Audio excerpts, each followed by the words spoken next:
You're listening to iCannabisRadio.com.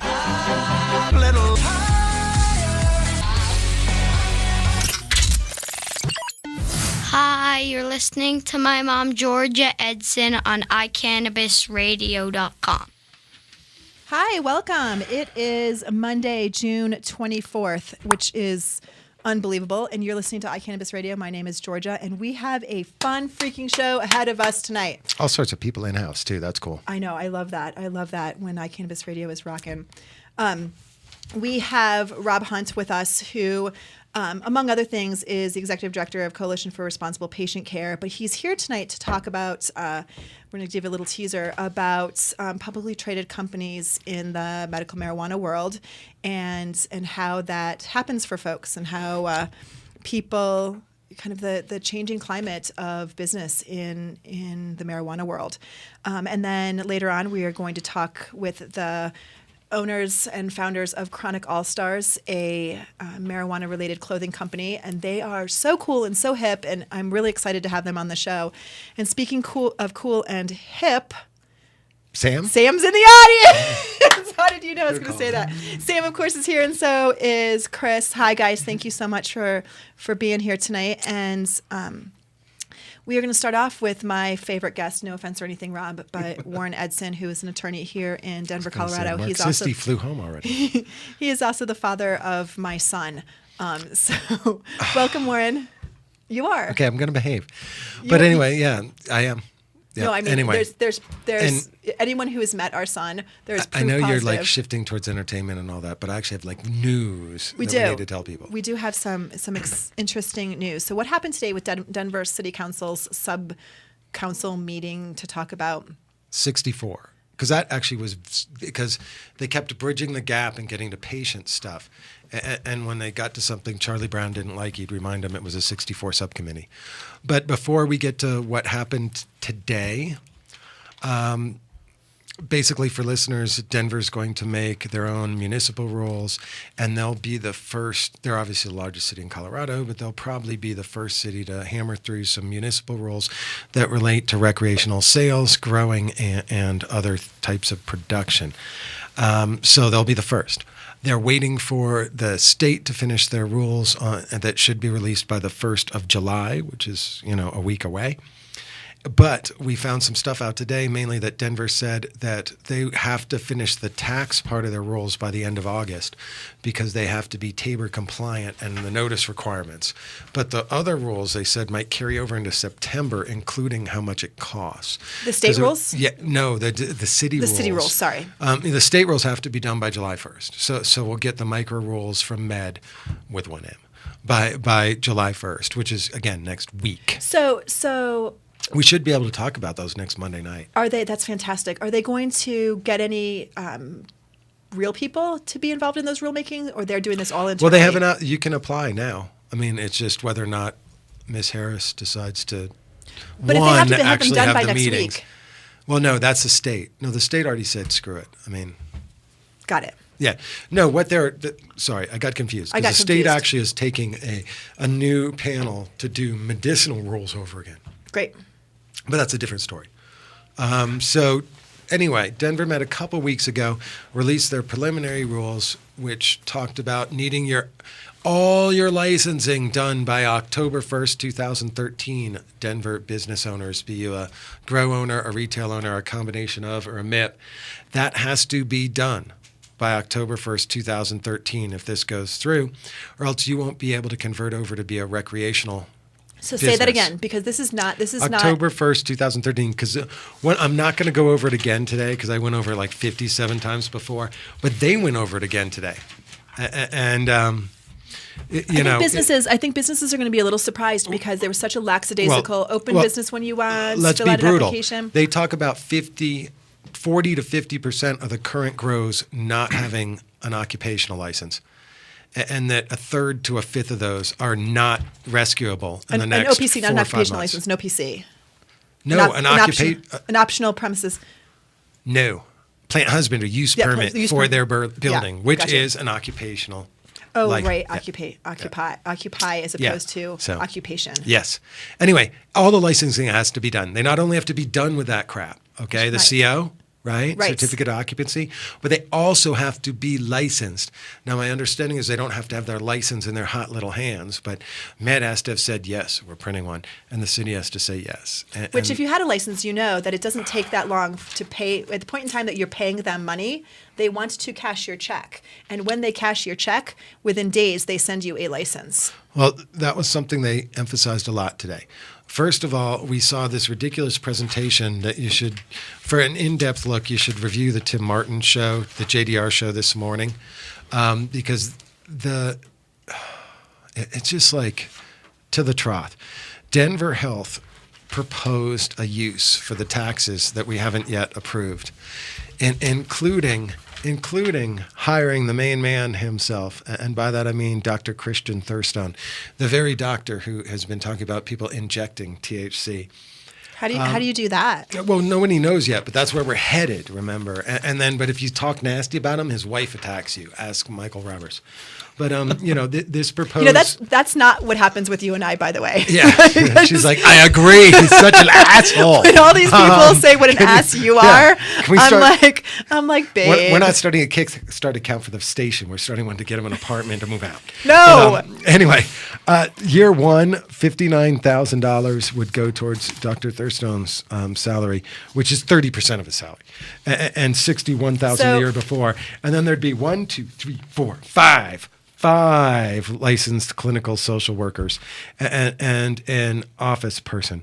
And they're paying those licensed clinical social workers like $30,000 a year. Poor things. Yeah, they actually are exactly that. But that's supposed to represent half their salary, because the other half they're hoping will come from the state fund to pay them, because they're going to be the ones that study all the bad stuff that marijuana does. I would love lots of studies. Let's not assume. Well, I would too. It's just a shame that it looks like Dr. Thurstone's going to be the one. He got first dibs to go in front of city council today before the tax was even proposed, okay? It was proposed third in the line of things today. And he goes first. And what's great with about Denver this, Health. if he could say, I don't want this to happen, and really mean it after this, I'd be surprised. Well, as your regular listeners know, your occasional listeners thankfully don't, and anybody who had the misfortune of listening to me at Castleman's knows that I really don't like the proposed new state taxes, the 10% retail, allowing them to expand it to 15%, plus the 15% wholesale, meaning the excise tax. Now, let me step back. I, unlike other people I know, didn't go to Tuck School. Okay. You just have a law degree, not a business degree. No, I don't have a business degree. I said you just have a law degree, not a business degree. So I even know that an excise tax is the tax between wholesaling and the retailer, okay? Because it got so confusing today in the city council meeting, because everybody was saying there's going to be a 25% retail tax. No, there isn't. Not. There's going to be a 15% excise tax and a 10% retail tax, and that's just from the state. So you can kind of sort of, if the marijuana model follows any traditional retail model, roughly a 3 times markup in the product. So let's say the excise tax is translates to 5% retail tax. So we end up with like a 15 to 20% retail tax from the state, plus whatever the city does. And today, Denver was talking about whether or not to follow the state, follow Boulder, what to do. Looks like they're heading to a soft landing in terms of, they specifically said they are not going to seek an excise tax, and it appeared to indicate, and having other attorneys here is kind of fascinating, they were doing everything but saying the state Tabor vote this November was violating the dual issue policy with votes. You're only supposed to deal with one issue with every item in Colorado. Right. And they were hinting around that they didn't want to include an excise tax, because this has to be voted on in Denver as well, because they thought it would mess up with that. And so the state could be violating the rules. But anyway, this whole thing just kind of went through. First, we heard this presentation from the hospital about how we should pay a doctor that's worried about THC being injected a lot of money to research, be the first marijuana researcher in Colorado. Then we heard that we're probably going to get a tax somewhere between 2.9 and 10% from the city, and it's going to be a retail tax, and they want to float it, which is debatable in terms of its passability. But the interesting part was they were looking to start it low and move it up if they needed it. While there was some discussion about earmarking, they were reluctant to talk about specifically what. They did point to research, which is what the good doctor was looking for. A lot of concern about law enforcement and whether if Med sucked, did they need to get money from, did they need to kick up the tax to get money to enforce this? And that's what Ned said, right? Ned said that Nederland. Well, this I'm talking about today in Denver. I know, but where, that's the same. where specifically Ortega talked about this, Lopez talked about this, a couple others, frankly, Charlie Brown talked about it, that Med maybe hasn't done the job Denver hoped they would, and they would actually like to see stings, and they couldn't get any confirmation of We'd really like to stings. see people get in a lot of trouble. We want to stir up trouble if we can. That's what we want to do. Then they talked about education, and of course, Councilperson Brooks hinted about that housing thing, because remember last time he talked about how he had a secret plan to help solve the Denver low-income housing problems, and this is maybe how, because that started to happen today. But again, the key issue during that part was no excise tax. Then, man, they did go back and forth and talk about the black market, and that if this gets too high, that it could drive people back to the black market. Rates? Well, interestingly enough, Charlie Brown talked about he didn't care, and that since the beginning of time, folks that he'd talked to, since the beginning of this discussion about both medicinal and recreational, they wanted to tax the hell out of it. His words, not mine. And so we might as well just crank it up. All sorts of confusion, again, about the difference in the taxes as well as, you know this, Georgia, because it's a problem in the industry. There was all sorts of problem with, there's a licensing fee. And there's an application fee. And they've locked the application fee at $500 split between the city and the state. And so then Amendment 64 locked that. That was the language. The voters. But then it becomes, wait, these other people have to pay $2,500 to, blah, diddy, blah. And we're going to charge these guys $500, and it was painful. And did no one talk about the difference, that there's no language that talks about what the licensing fee needs to be? Some folks did, and it was surprisingly like Jeannie Robinson folks that I have to give sometimes more credit to, because she talked about because actually Nevitt talked about, could we equalize the licensing fee to make up for the lack of application fee? But the problem is that then becomes a yearly or biannual fee. And are you overcharging them to make up for an application fee right? Come on, guys. The application fee is supposed to be the cost of applying.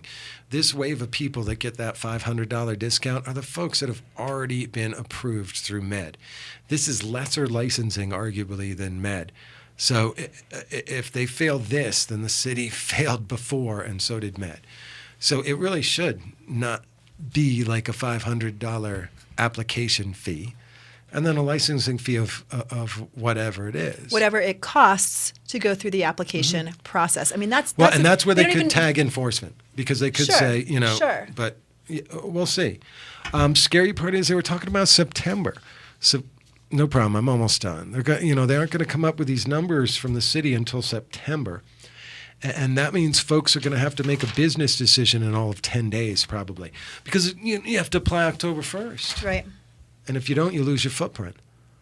And luckily, they then talked about how Rolling Stone said that Denver medical marijuana blows Amsterdam away. And I'm not kidding you, they said that. Were they saying like, hey, or were they like... They joked about putting it on the tourist pamphlet. I think that's a shit you fantastic not. idea. They actually said that, and then they were like, no, we didn't really mean it. You know when We you didn't get in the really mean it. airport and you get off the plane and there's the message from the big hick? But- it ought to then say... Don't go home with your weed. But That too. That the too. other thing it should say, okay, the other thing I have to say before the producer cuts me off, they talked about 3 distinct markets for marijuana. They talked about the black market, the medicinal market, and the retail market. And they talked about licensing and disciplining each one separately. So beware that they're talking about 3 different groups here. And the effect that the price tax they set on recreational could affect medicinal sales. And at one point, they even said, do we need medicinal marijuana anymore? And I believe it was Nevitt who said that.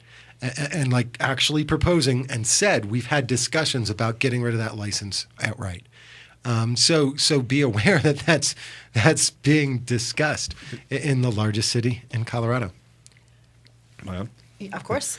If that happened, how would they deal with the discrepancy between 18-year-olds and 21-year-olds?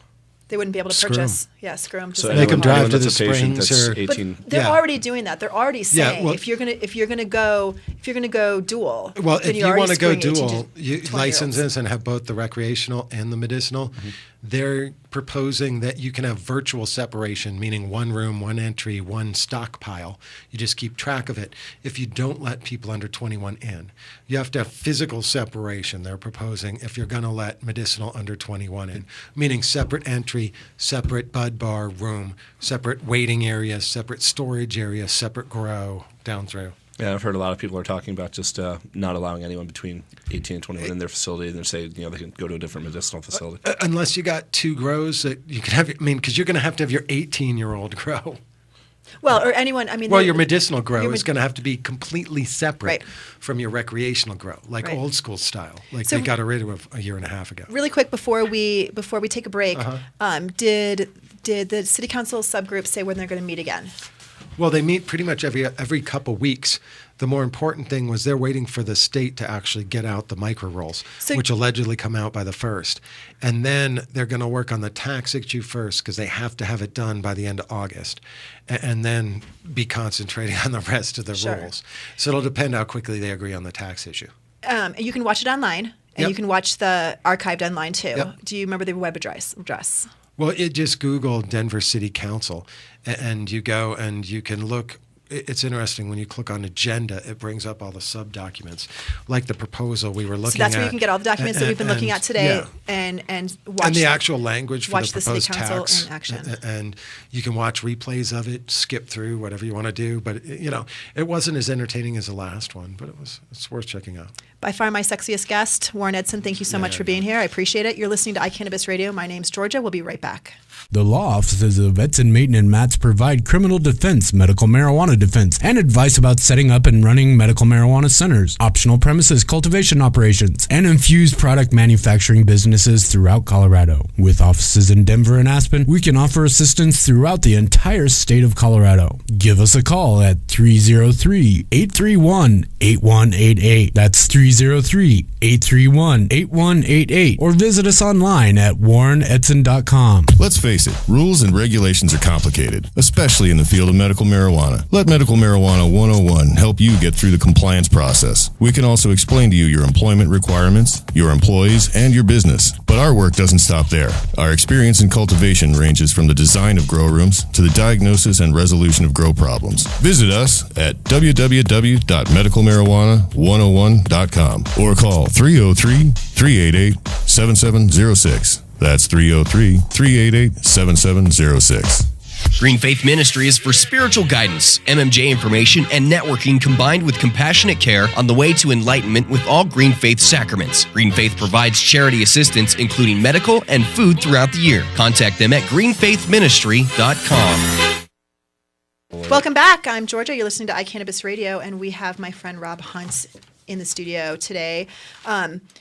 You guys have listened to Rob in the past, and he has talked about the Coalition for Responsible Patient Care, the trade organization in Massachusetts for the burgeoning medical marijuana business. But we're going to talk a little bit about life before that for you. You have owned a series of grow shops called Rocky Mountain Hydroponics, and I understand that recently your business has been acquired. We have, yeah. We actually just recently finished the deal with Grow Life Incorporated, based in Woodland Hills, California. And Grow Life is a conglomerate that owns multiple businesses in the indoor gardening space, as well as branching out into other parts of the industry as well, that are servicing gardening and servicing cannabis in states that we are able to. And as legislation is changing, we are poising ourselves to continue to be ready to basically flip switches as we're allowed to. So it's a really good thing for Rocky Mountain Hydroponics. It's a really good thing for the industry, and we're really the first hydroponics store that's entered the space that is servicing a lot of the dispensaries, as well as traditional gardeners as well. So when you started, I'm going to backtrack a little bit. When you started your grow company, just the language that you had to use with customers was a little bit different. So tell us about that transition. One that was really interesting when I first started my store. I wasn't sure what to expect. I had to be very careful, obviously, based on what was happening previously in Washington and California, especially with if you even mentioned the M word or the C word, you would potentially be risking your livelihood and risking everyone else that worked in the shop.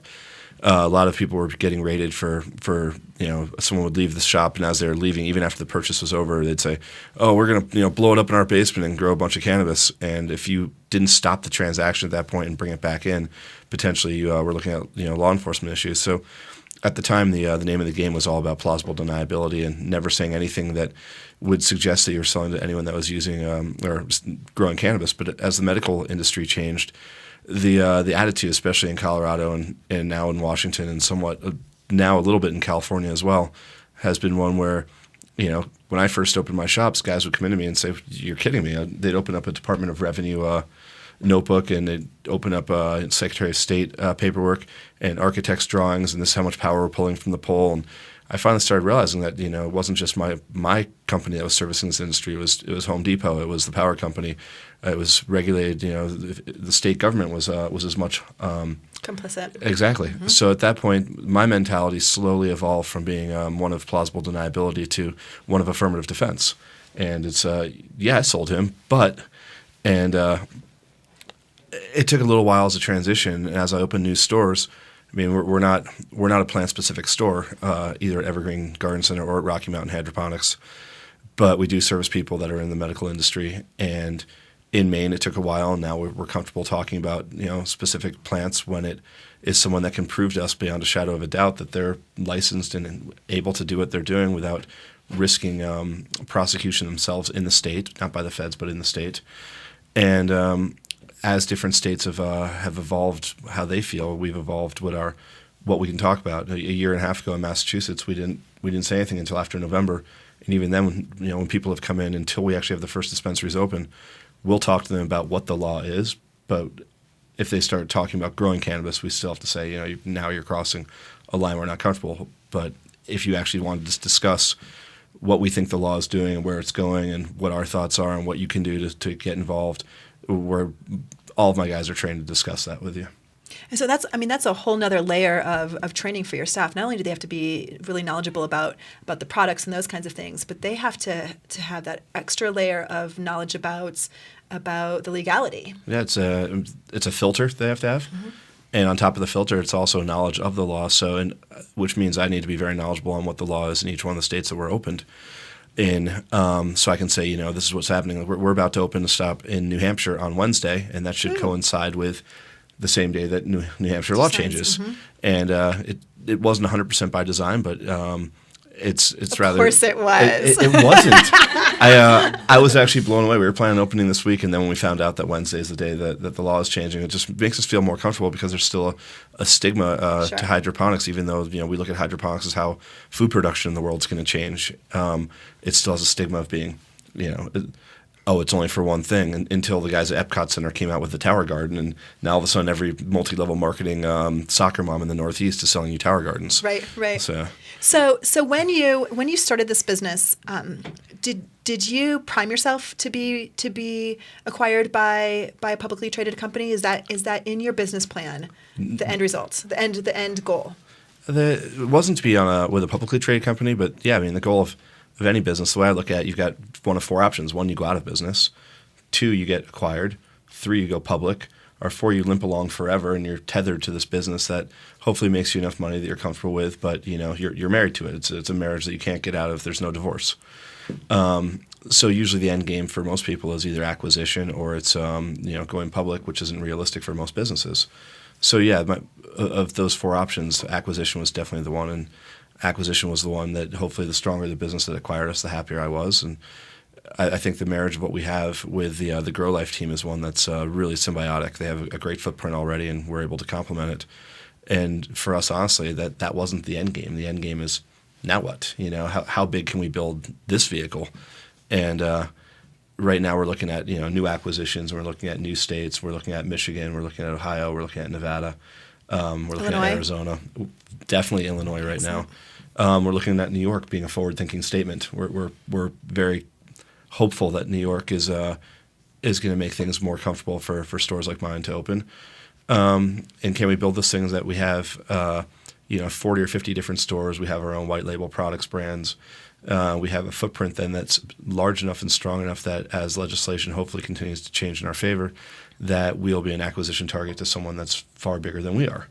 So there's always another end game. I don't care how big you are. There's always someone that's bigger that might be willing to take a look at your business model. Absolutely. So in your educated crystal ball, how do you see other ancillary marijuana businesses looking at in terms of the potential of being publicly traded and those kinds of things? You're going to see a lot more companies coming out of the woodwork. I've gotten more questions in the last month since the letter of intent was announced publicly, where I've had more and more people calling me saying, "What's happening? And you're doing what? Are you going public? What does that mean? How do we do this?" Yeah. And I've looked at a lot of the other companies that are manufacturers in the gardening space that service the medical marijuana industry as well as some of the major distributors. And you have to think that a lot of them are looking at going public as a potential way of taking greater market share, or doing what Grow Life did, which is a reverse merger into an already existing public company. And I think you're going to see probably right now there's about 18 publicly traded companies out there that are in the somewhat related to the medical marijuana industry in one way or another. I think you're going to see a lot more companies that are outside of our industry that are acquiring ones that are in our industry to diversify their portfolio, because I think the footprint is a good overlap. What are some of the struggles that relationship has with being a publicly traded company, being a company that is similar to every other publicly traded companies? What are some of those additional struggles, those additional hurdles? The first one is just anything that involves the word cannabis. And you have to be exceptionally careful with the federal government to make sure that anything you're doing is a forward-thinking statement. We can't talk about, nor do we want to, talking about, we're here for, strictly for cannabis until we're able to. So you have to be careful. I mean, if you're selling products into 50 states and only 19 of them have laws in the books, and you're saying, hey, I've got this great new product, whether it's a vape pen or whether it's a nutrient, that you're saying this is the best thing for cannabis, and then I sell it to a guy in Kansas, that potentially is a problem. Yeah. Obviously, a lot of times on our online side, we don't know who's buying it. We certainly don't talk to them about what they're using the products for. But at the same time, if we've gone out there overtly and said this product is specifically for this plant, then we have a real tough time saying that's not true. Yeah. So that's one major problem. The other problem is convincing the general public that your business is for real right now. Yeah. There's a lot of people that are out there playing the stock manipulation game. A lot of them are banking against companies in our space right now that have a tie to the industry. Just because none of them are really huge companies yet, so it makes it easy for a market maker to come in there and push bad information out there that will allow the share price to go down, and then they'll buy it, and then they'll turn around and sell it on a good press release, and then they'll turn around and manipulate it on the way down by shorting it. So having real control over what's happening with your stock is something that it's literally the learning curve for me is probably one of the greatest ones I've ever gone through just in the last month of trying to figure out what's happening with a stock like ours that trades over 5 million shares a day. Wow. And who it is that's trading it. So what next for you? Aside from bigger, better, greater, what are the other things that you have on the burner? Well, definitely still working very closely in Massachusetts to try to make sure that legislation's moving forward on behalf of protecting patients, making sure that, I'm sure as you heard, lab testing is now mandatory. So we're really excited about that. We're also really excited about the fact that they've adopted some of the best practices from Colorado with a medical marijuana enforcement division and seed-to-sale security. But really pushing forward on creating legislation that's going to be so well written and so well crafted that it's going to be very hard for people to come in and say, this is something that we still want to pursue, and hopefully they'll look at the Ogden memo more than the Cole memo as far as what their policy is. Absolutely. So if people want to get in touch with you, either for Coalition for Responsible Patient Care or Grow Life websites for folks? Websites, yeah, we've got tons of them. We've got tons of them. Yeah, we've got, growlifeinc.com is our corporate site. Some of the products we produce would be on stealthgrow.com.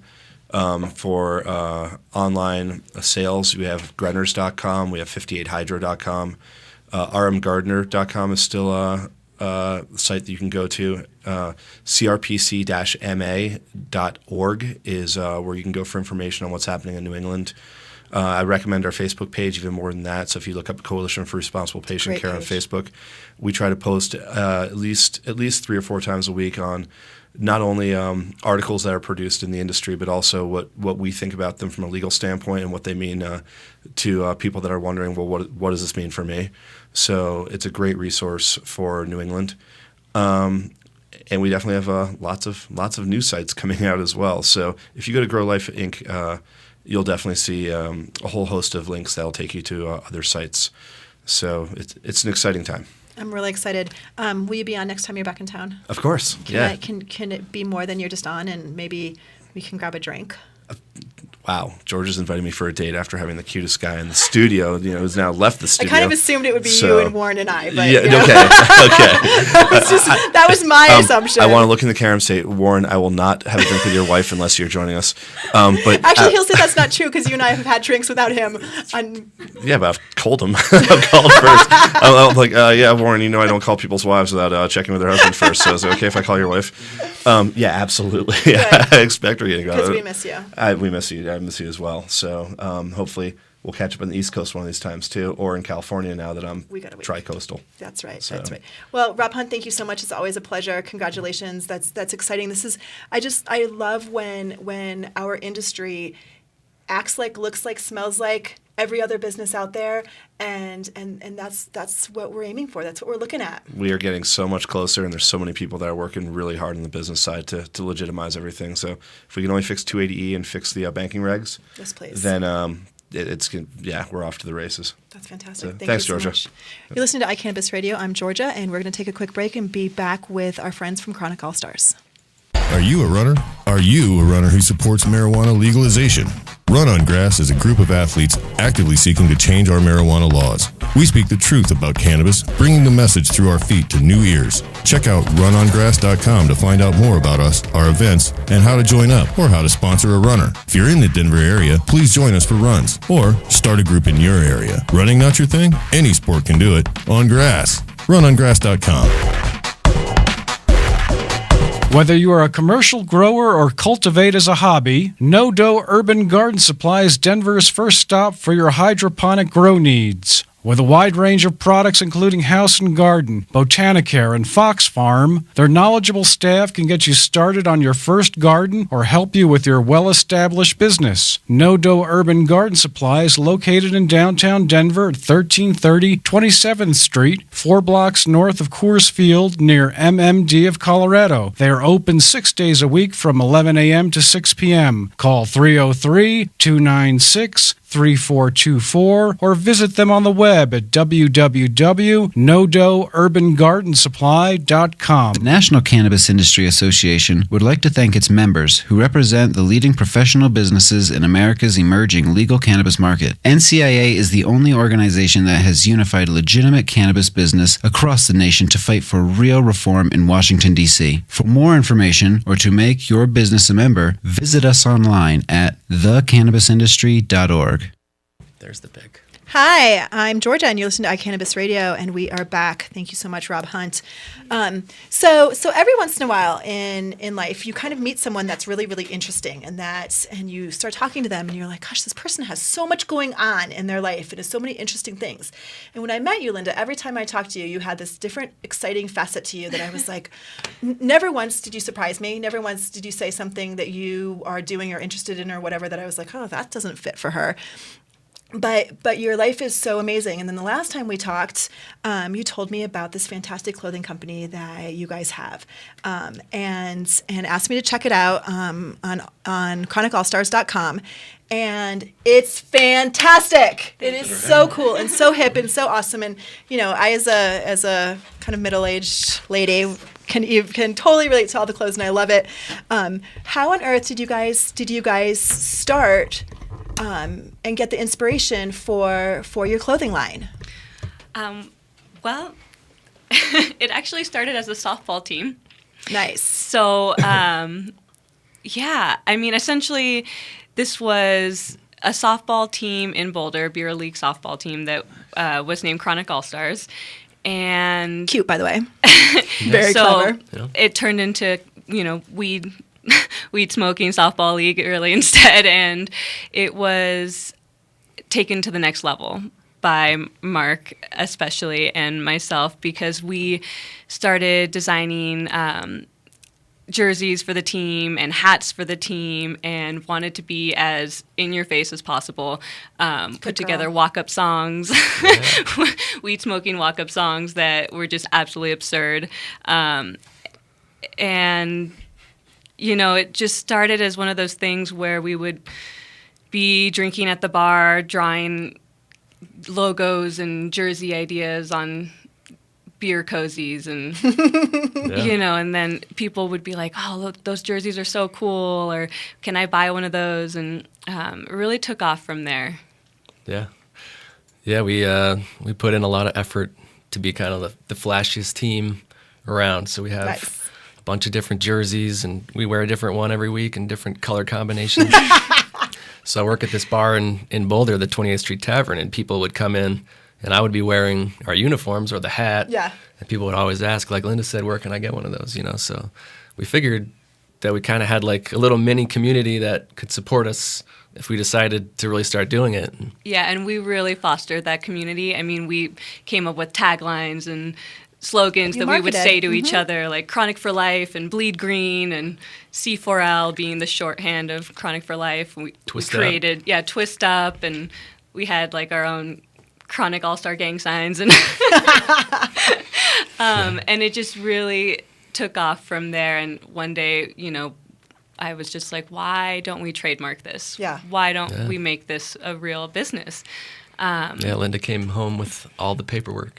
We talked about it for months, even probably a year with a couple of the guys on the team. Like, we should start doing more. And Linda brought home all this paperwork one day, and we got all of our licenses and trademarks and copyrights and stuff, and became an LLC. And we are really fortunate to have so many people in the cannabis community that are web designers and photographers and models, and just so many beautiful people kind of came out of the woodwork and said, we're here to help you. And that's how we got this amazing website together, and this kind of cult following is really what I could call it. And I think, you've made these really hip clothes that you can call it a cult following. It's really pretty commonplace now. There's nothing outrageous. In fact, look at that. You would really have to know what chronic means to even recognize that that's not just a really cute Colorado shirt. These are adorable. These are so neat. That's probably the most out one. It's so cool.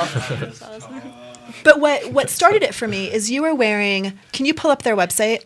You were wearing my favorite. Yeah, that's my favorite. I love that. Look how subtle it is. It's so pretty. It's so feminine.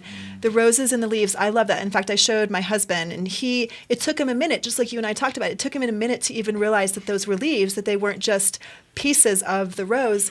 Love it. Like you can wear that anywhere. And then kind of as people look at it and appreciate, because it's a cute cut. I mean, everything about it is fantastic. Can you show it again? Yeah, absolutely.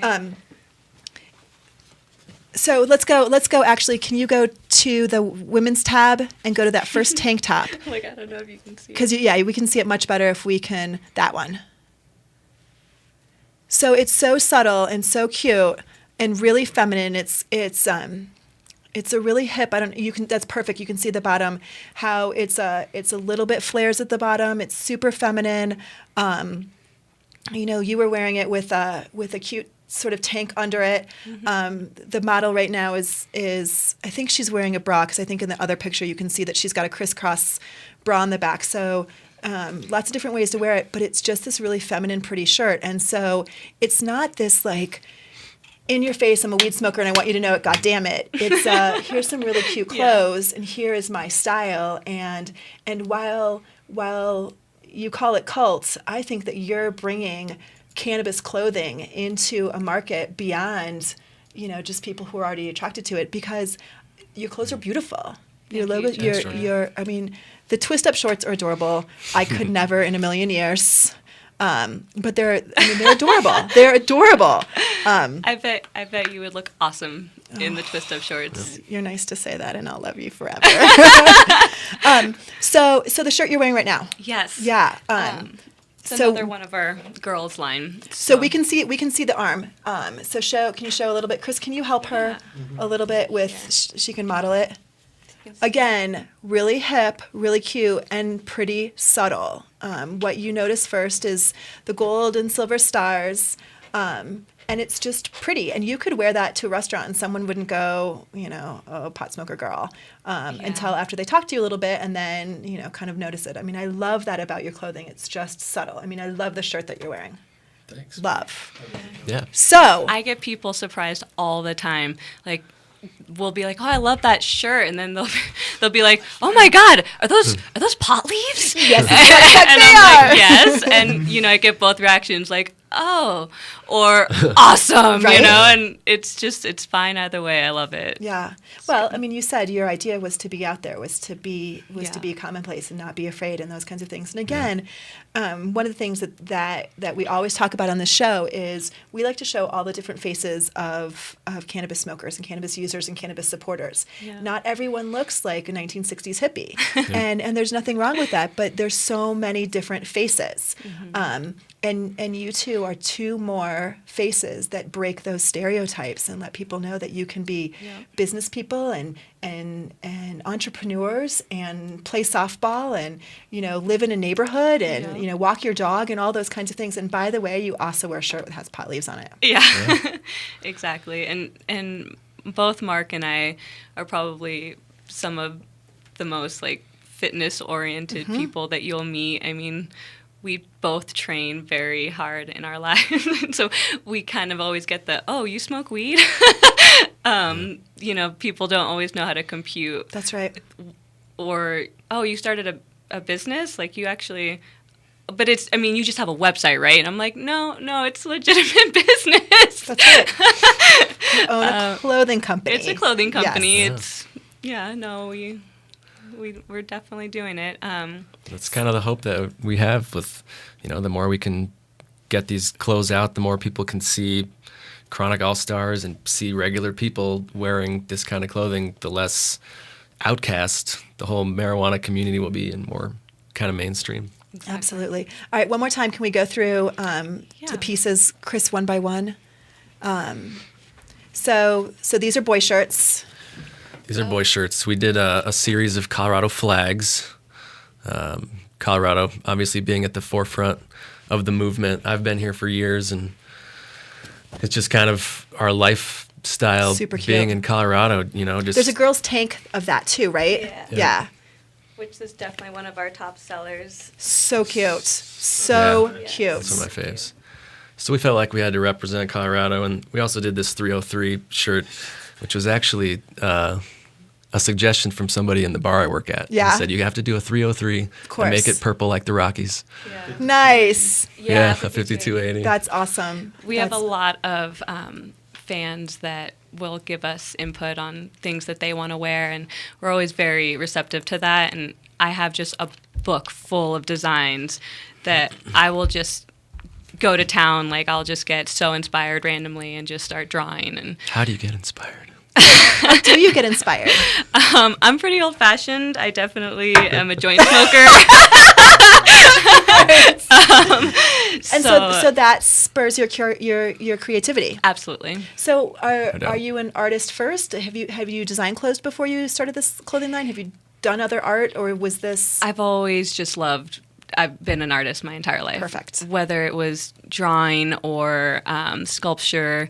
I come from San Francisco, a community of graffiti artists and graphic novelists, and so I've Again, just more stuff I learned about Linda that I'm like, well, that doesn't surprise me. Once again, she does something interesting. She's a and cool. published That's- poet. Are you? Yeah, that's so She is. random and so not something we need to talk about. We'll talk about that later. Absolutely. But yes, I've always been inspired to create some sort of art in my life, and so definitely this was very natural for me. Yeah. And Mark, do you do some of the design as well? Yeah. Yeah, for sure. Have you always been a creative person as well? I have. Yeah. I've done a lot of drawing in my life, mostly comic book characters. But Fabulous. Yeah. He Drawing made is a just Chronic always All-Star, something I do. Chronic All-Stars Captain America, and it's something that we are in the process of trying to make into an actual shirt design, but it's just this like G'd up like Captain America in neon green, black, Captain and Chronic. gray, Captain Chronic, That's right. and he looks so cool.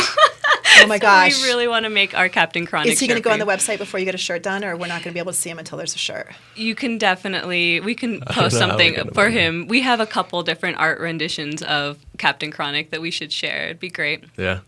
We're going to take a quick break, and then we're going to come back, and I want to talk a little bit about how people can order your clothes, price points, those kinds of things, and that'll do it. You're listening to iCannabis Radio. I'll be right back. Are you a medical marijuana patient or interested in finding out how to become one? Contact Mile High Wellness, where your care is our concern. Conveniently located on Hamden and Tamarack in the Whole Foods parking lot behind Proof of the Pudding, Mile High Wellness offers a wide variety of edibles, hashes, and some of Colorado's top strains. Mile High Wellness, where your care is our concern. 3525 South Tamarack, Suite 110, on the corner of Hamden and Tamarack. 720-382-8516. Mile High Wellness, where your care is our concern. Are you a runner? Are you a runner who supports marijuana legalization? Run on Grass is a group of athletes actively seeking to change our marijuana laws. We speak the truth about cannabis, bringing the message through our feet to new ears. Check out runongrass.com to find out more about us, our events, and how to join up or how to sponsor a runner. If you're in the Denver area, please join us for runs or start a group in your area. Running not your thing? Any sport can do it. On Grass. Runongrass.com. High up in the Rockies is beautiful Frisco, Colorado. Medical Marijuana of the Rockies is a medical marijuana center with compassion for Colorado's medical patients. Looking for great meds grown organically in soil? You've come to the right place. Medical Marijuana of the Rockies is just off I-70 at exit 203. Check them out at the web at www.mmrockies.com. Their ever-changing strain and clone selection is updated on the website daily. When making a trip to the mountains, no matter the season, stop by Medical Marijuana of the Rockies. Make sure you say you heard about them on iCannabis Radio. You can call 970-668-MEDS to get more information. Medical Marijuana of the Rockies, your mountain source for meds. I'm Gary Johnson, and you're listening to iCannabis Radio, and I want to say, talk it up, Colorado. Hi, welcome back. Welcome back. We are with Mark and Linda from Chronic All-Stars. During that ad, you guys got to see the items that are on their website, which is chronicallstars.com. And you can purchase all of the products on the website, but you guys are also in some stores in Colorado? We are. We are in the Fitter on the Hill in Boulder, formerly known as the Pipe Fitter. We're also in Greenpeace, which is a relatively new head shop on Pearl Street, on the block right east of Broadway. downstairs. So those are the two shops that carry us, and then the website. I also sell a lot of clothing through the bar that I work at. Of course, that's perfect. I want what you're wearing, right? Exactly. So if you want to come by the 28th Street Tavern, we will also have clothes We for sale there. definitely sell out of our car anytime, but most of our sales are driven through the website. That's so exciting. That's awesome. You guys, I could not be more impressed with your fantastic clothes. The designs are so cool, and we want you to come back as you have new designs and those kinds of things and talk about it, because you guys are the best. You're the best. We would love to come back. We would love that. Of course, of course. So stick with me. We're going to do a little bit of news, okay? I do have some. I gotta do some news. Do you have time? Yeah. Okay. So there was this article in HuffPo today. College women who smoke marijuana are more likely to hook up, study finds. If she smokes, she pokes. If she smokes, she pokes. First-year female college students who smoke pot are more likely to hook up. Now, I mean, I'm assuming that HuffPo means hook up when they say hook up, but well, hook up means like sex now. It doesn't mean like hook up. No. I understand that, but it's like I'm surprised that that's the title of that they did their study on hooking up as opposed to fucking or having sex or who smoke pot are more likely to hook up, especially if they're engaged in casual sex before arriving on campus, a study discovered. This is not surprising. Our findings suggest hooking up during the first year of college is influenced by pre-college hookups, personality, behavioral intentions, the social and situational context, family background, and substance use patterns, particularly marijuana use. Would you have said particularly alcohol use? I would have said particularly alcohol use, because what does alcohol do? Lower your inhibitions. What does marijuana do? Not that. Dry mouth. It's hard to hook up when you're high. And you know what? Most of the time, dry mouth is like, ooh, I'm not going to hook up. Nobody wants to be involved with that. Right. It's not going to happen to me. But apparently, according to this study, the study titled Predictors of Sexual Hookups, a theory-based prospective study of first-year college women, surveyed a whopping 483 incoming first-year freshman college students several times over 8 months. It was published in May in the Archives of Sexual Behavior, an academic journal. Fielder worked on the research as a doctoral student at Syracuse University with Michael Carey, a Syracuse psychology professor, during the research now at Brown University. They defined a hookup as sex between partners who are not in a committed relationship, and the interaction is short-term and does not signify that the romantic relationship will begin. Duh. Women who smoked weed and binge drank alcohol were more likely to engage in oral sex in a hookup situation than women who did not smoke pot or binge drink. Marijuana consumers had vaginal sex hookups more often than... I'm just reading HuffPo. You're turning bright red. I'm reading HuffPo. That's all that's happening here. You had me at vaginal. I know. Chris. No, I'm not getting red because it's just what you said earlier. Vaginal? About the cotton mouth. And then it says the alcoholics are more likely to give oral. Is that because they're... Do you know what that is? Because they're drunk? No. Do you know what oral sex is? Yes, okay. Just I wanted to make sure that I didn't have... I think I do. You think you do? Okay. About 1/4 of all women surveyed had at least one hookup involving either oral sex or vaginal sex during the first year at college, according to an abstract of the study. Pre-college hookups were the strongest indicator that women would engage in casual sex during their first year of college. Again, not a surprise. Other factors increasing the likelihood of hooking up include impulsivity, sensation-seeking, alcohol use, social comparison orientation, and situational triggers. Race, socioeconomic status, academic, cigarette smoking, and partner connectedness were not predictive indicators of sexual hookups. So it doesn't have anything to do with the fact that it's your first time away from home. Right. Or how about you've had sex before, so it's not that shocking to have sex now. You just have easier access to having more casual sex because you're not living with your mom and dad. Exactly. Yeah, I'm with you. Research like this allows us to understand the social and behavioral factors that influence health behaviors and to influence the development of health promotion and disease prevention programs that will improve the health of young women. I don't know that that's what that was about. I think it was interesting to have a title that said, women who smoke marijuana are more likely to hook up. But that was in HuffPo. I got a dictionary definition of what a hookup is. Yeah, did you like that? That's the best thing to come out of that You know article. what? You can have this. This is yours. You can keep that. It's going on the fridge. Yeah. So I have a couple other just really interesting items that I'm going to share in our last couple minutes before we do a wrap up. Do you guys watch Pawn Stars? Yeah. You do? Mm-hmm. Yeah. You like Pawn Stars? Of course you do. Of course you do. Do you know who Chummy is? Yeah. Did I not say Chumley? No, you said Chummy. I have a little bit of dry mouth. Chumley of Pawn Stars is not dead. Did you guys hear that he died of a marijuana overdose? Yeah, he did not die of a marijuana overdose. You know why? Because no one has died of a marijuana overdose. But they said he would.